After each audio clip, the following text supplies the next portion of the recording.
नमस्कार साथियों, साइंस की एक सीरीज में फिर से आपका स्वागत है।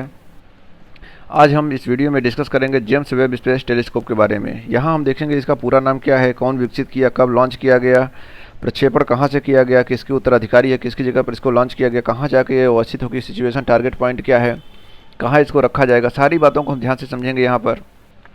तो वीडियो में आप पूरे बने रहेंगे जिससे आपको सारी बातें क्लियर हो जाएं, कंफर्म हो जाएं। फ्रेंड्स, अगर हमारे चैनल को आपने सब्सक्राइब नहीं किया इसको सब्सक्राइब करके रखें और बेल आइकन को भी प्रेस करके रखें। चलिए वीडियो में आगे बढ़ते हैं, देखते हैं इसका पूरा नाम क्या है। यहाँ देखेंगे पूरा नाम है James Edwin web space telescope.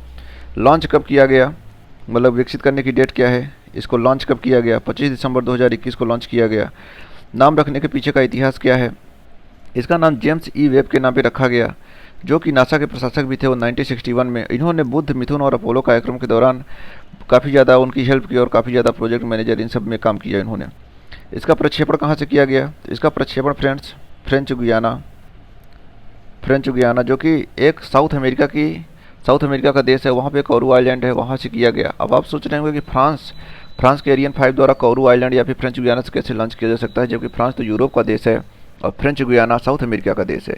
लेकिन यहाँ पर आपको ध्यान रखने की ज़रूरत है, इसके पीछे एक लंबी कहानी है, किस तरह से फ्रांस ने साउथ अमेरिका के फ्रेंच गुयाना देश पर कब्जा करके रखा हुआ है और वहाँ से सैटेलाइट लॉन्चिंग सिस्टम को लॉन्च किया है। कि ऐसी क्या वजह हो सकती हैं जिसकी वजह से फ्रांस ने फ्रेंच गुयाना पर कब्जा किया। दरअसल फ्रेंड्स, इसके पीछे एक रीज़न ये है कि जब हम सैटेलाइट को लॉन्च करते हैं, किसी भी रॉकेट को लॉन्च करते हैं या फिर पृथ्वी से बाहर किसी भी फील्ड को भेजते हैं, तो उसमें जो इक्वेटर है, जो पृथ्वी की विषुवत रेखा है, उसका बहुत ज़्यादा रोल होता है। उन्हीं कुछ वजहों की वजह से इसको लॉन्च किया गया है, जिसकी लंबी कहानी है, इसको हम किसी वीडियो में आपको डिटेल में समझाएंगे।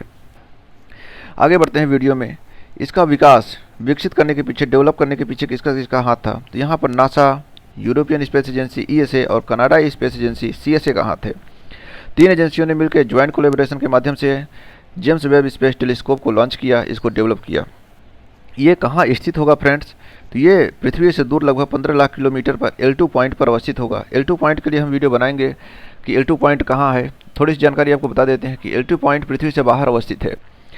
जेम्स वेब के बारे में या फिर टेलीस्कोप के बारे में या फिर दूरबीन के बारे में आप सोचते होंगे कि दूरबीन तो धरती पर रखी रहती है, किसी न किसी जगह पर रखी रहती है, जैसे हमारे देश में लद्दाख में रखी रहती है या फिर किसी ऐसे प्लेस पर रखी रहती है जहाँ पर एटमॉस्फेयर एकदम क्लियर हो, कोई भी उसमें हर्डल न आए, सारी फ़ोटोज़ और ये सब ठीक से रिकॉर्ड हो।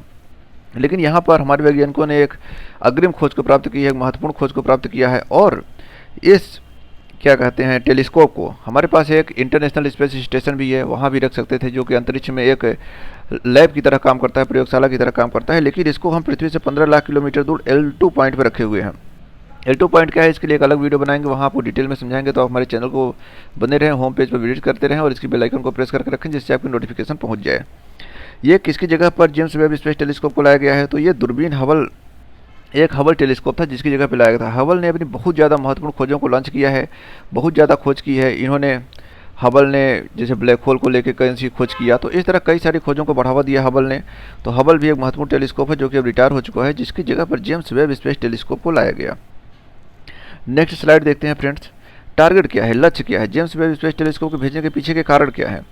तो फ्रेंड्स, यहाँ पर थोड़ी सी बता दें, हम आपको जानकारी बताते हैं। बिग बैंग के बाद पहली आकाशगंगा की खोज करना। अब मुझे लगता है कि आपको बिग बैंग के बारे में थोड़ी बहुत जानकारी होगी, बिग बैंग क्या है, ब्लैक होल्स क्या हैं, इन सब के बारे में आपको जानकारी होगी, लेकिन हम थोड़ा डिटेल कर देते हैं इसको।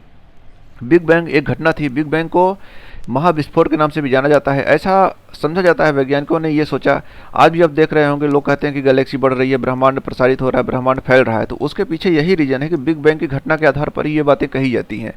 दरअसल बिग बैंग की घटना को महाविस्फोट के नाम से जाना जाता है और ये कहा जाता है कि एक दिन पूरी दुनिया, पूरे ब्रह्मांड, पूरी गैलेक्सीज एक पॉइंट पर सिचुएटेड थे, लेकिन उन्हें ब्लास्ट हुआ और दूर दूर सब छिटक गए। जिस तरह से कोई बम ब्लास्ट होता है या फिर कोई चीज़ फटती है तो सारी चीज़ें दूर दूर बिखर जाती हैं, उसी तरह पूरी ब्रह्मांड, पूरी दुनिया, पूरी गैलेक्सीज, पूरे प्लैनेट्स बिखर गए हैं और अभी दूर होते चले जा रहे हैं। तो ये बिग बैंग की थीसिस है या फिर कह सकते हैं एक्सप्लेनेशन है। बाकी डिटेल में जानने के लिए आप हमारे चैनल पर बने रहिए। नेक्स्ट देखते हैं इसका टारगेट क्या है। यह निर्धारित करने के लिए आकाशगंगाएं अपने गठन से अब तक कैसे विकसित हुई, कह सकते हैं कि आकाशगंगाओं के विकास कैसे हुआ, इसका गठन कैसे हुआ, इस पर भी खोज करेगा। यह प्रथम चरण से लेकर ग्रह प्रणालियों के निर्माण, तारों के निर्माण का भी निरीक्षण करेगा। यह भौतिक प्रणालियों, रासायनिक गुणों को मापने तथा ऐसी प्रणालियों में जीवन की संभावना की जांच करने की भी। अब देखिए, यहाँ पर जीवन की संभावना की जांच करने के भी फैक्टर आ गया है, तो ये भी एक इंपॉर्टेंट फैक्टर हो जाता है। ये सब स्टेटमेंट ऐसे हैं जिनको क्वेश्चन में डायरेक्ट उठा के रखा जा सकता है और आपके क्वेश्चन गलत भी हो सकते हैं, तो आपको बहुत केयरफुल होकर पढ़ना पड़ेगा इसको। नेक्स्ट स्लाइड देखते हैं फ्रेंड्स। यहाँ पर देखेंगे इसके तरंग दैर्ध्य के बारे में। तरंग दैर्ध्य इसका क्या है, यहाँ देखिए जेम्स वेब टेलीस्कोप, जिसे JWST या वेब भी कहा जाता है, मुख्य रूप से इंफ्रारेड रेंज में निरीक्षण के लिए 0.6 से 28 माइक्रोन तक कवरेज प्रदान करेगा। वहीं पर जो इससे पहले हबल टेलीस्कोप काम करता था वो भी इंफ्रारेड में 0.8 से 2.5 माइक्रोन तक कवरेज प्रदान करता था, लेकिन यहाँ पर देखिए 2.5 से 28 पहुँच गया। बहुत ज़्यादा इसकी पोटेंशियल बढ़ गई है जेम्स वेब टेलीस्कोप की as compared to Hubble telescope. विद्युत चुंबकीय वर्णक्रम का अवरक्त क्षेत्र लगभग 0.7 से लेकर 100 माइक्रोन तक की तरंग दैर्ध्य को कवर करता है। ये एक एडिशनल इन्फॉर्मेशन है, इसको आप याद करके रखिएगा। चलिए नेक्स्ट स्लाइड पे आते हैं। यहाँ देखेंगे जेम्स वेब टेलीस्कोप का साइज क्या है, आकार क्या है। तो यह प्राथमिक दर्पण का व्यास 6.5 मीटर है। 6.5 मीटर काफ़ी ज़्यादा होता है फ्रेंड्स, जबकि हबल के व्यास का दर्पण व्यास जो था वो 2.4 मीटर ही था। तो लगभग इसके 3 टाइम्स मोर देन हो गया, या फिर 2.5 times more than Hubble telescope है इसका जो डायमीटर है। इसलिए हबल के कैमरे की तुलना में जो वेब टेलीस्कोप का दृश्य है वो अधिक बड़ा होगा, और यहाँ पर एक बड़ा सन शील्ड भी लगाई गई है। चलिए नेक्स्ट इन्फॉर्मेशन देखते हैं, डिस्टेंस के बारे में देखते हैं, कहाँ इसको रखा जाएगा। तो फ्रेंड्स ये वेब के निकट मध्य और अवरक्त उपकरण की पहली गठित आकाशगंगाओं, एक्सोप्लैनेट और सितारों के जन्म का अध्ययन करने में मदद करेगी। यह मतलब इसका कहने का मतलब है कि सेंस है कितनी दूरी तक काम करेगा। तो ये देखिए टोडलर गैलेक्सी तक हबल काम करता था, लेकिन ये बेबी गैलेक्सी को भी देखने में सफलता प्राप्त की जा सकती है। मतलब ये बेबी गैलेक्सी को भी देख सकता है, छोटी छोटी गैलेक्सियों और बहुत दूर की गैलेक्सियों को भी ये ऑब्जर्व कर सकता है। नेक्स्ट देखते हैं फ्रेंड्स, यहाँ पर जेम्स वेब टेलीस्कोप के बारे में। ये हम आपको पहले ही इन्फॉर्म कर चुके हैं कि नासा, ESA और CSA इन तीन अंतरिक्ष एजेंसियों कोलैबोरेशन से इसको डेवलप किया गया है। यह अप्रत्याशित खोजों को भी उजागर करेगा, ब्रह्मांड की उत्पत्ति को भी, जिसमें मानव को समझने में मदद मिलेगी। मानव के विकास कैसे हुआ, ब्रह्मांड की उत्पत्ति को समझने के लिए बहुत ही बड़ा फैक्टर है। अगर इसमें हम सफलता पाते हैं तो ये वैज्ञानिकों द्वारा की गई एक अभूतपूर्व खोज मानी जाएगी। यहाँ एक फैक्टर और है कि यह एक्सोप्लैनेट को भी खोज करने में, एक्सोप्लैनेट के बारे में बताने की प्रयास करेगा। जो हमारे सौरमंडल से बाहर के ग्रह, गैलेक्सी से बाहर के ग्रह हैं, उनको एक्सोप्लैनेट कहा जाता है, बहिर्ग्रह कहा जाता है। नेक्स्ट देखते हैं, पृथ्वी के समान वायुमंडल की भी खोज करेगा। पृथ्वी का समान वायुमंडल मतलब पृथ्वी के समान और कहीं भी ऐसी खोज की जाएगी कि कहीं और भी जीवन संभव है कि नहीं संभव है, पानी है कि नहीं है, हवा है कि नहीं है, ऑक्सीजन की क्या लेवल है। फ्रेंड्स एक और हम आपको जानकारी दे देते हैं, जो दूसरे ग्रह रहने लायक खोज किए जाएंगे या रहने लायक रहेंगे उनको हम गोल्डी लॉक्स जोन भी कहते हैं।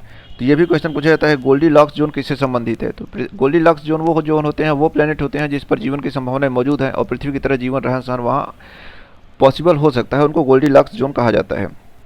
तो ये एक इंपॉर्टेंट फैक्टर आपके लिए है। इसके अलावा इस टेलीस्कोप के माध्यम से मीथेन, जल, ऑक्सीजन, कार्बन डाइऑक्साइड तथा जटिल कार्बनिक अणुओं को भी समझने में मदद मिलेगी। इनको भी समझने को प्रयास किया जाएगा और इनमें सफलता मिलती है तो वो एक अभूतपूर्व खोज मानी जाएगी। तो फ्रेंड्स ये था जेम्स वेब टेलीस्कोप के बारे में कंप्लीट नॉलेज, या कह सकते हैं कि सफिशिएंट नॉलेज है आपके लिए, सफिशिएंट इन्फॉर्मेशन है। कोई भी एग्जाम का क्वेश्चन हो, कुछ भी हो, यहाँ से आपके जरूर क्वेश्चन फंस जाएंगे, जरूर आप क्वेश्चन सॉल्व कर सकते हैं। हाँ ये जरूर है कि आप इसको रिवाइज करते रहें, नोट्स बना के रखें, स्क्रीनशॉट करके रखें। कुछ ऐसा आप करके रख सकते हैं जो कि आपके लिए बहुत ज़्यादा बेनिफिशियल हो सकता है। Otherwise James Webb telescope question आएंगे ही, BPSC में भी आएंगे, UPSC में भी आएंगे, और जो नेक्स्ट एग्जाम होंगे उस पर भी आएंगे, क्योंकि ये जेम्स वेब टेलीस्कोप बहुत ही ज़्यादा इंपॉर्टेंट है। और ये इस सेंस में भी बहुत ज़्यादा इंपॉर्टेंट है कि इसने हबल जैसी इतना स्ट्रांग पोटेंशियल वाले टेलीस्कोप को भी रिप्लेस कर दिया है और उसकी जगह लेगा, और उसकी 2 पॉइंट मैक्सिमम मान लीजिए कि अप्रॉक्सीमेट 2.5 टाइम्स मोर पोटेंशियल है इस वेब स्पेस टेलीस्कोप में। तो इसलिए भी ये भी इंपॉर्टेंट हो जाती है।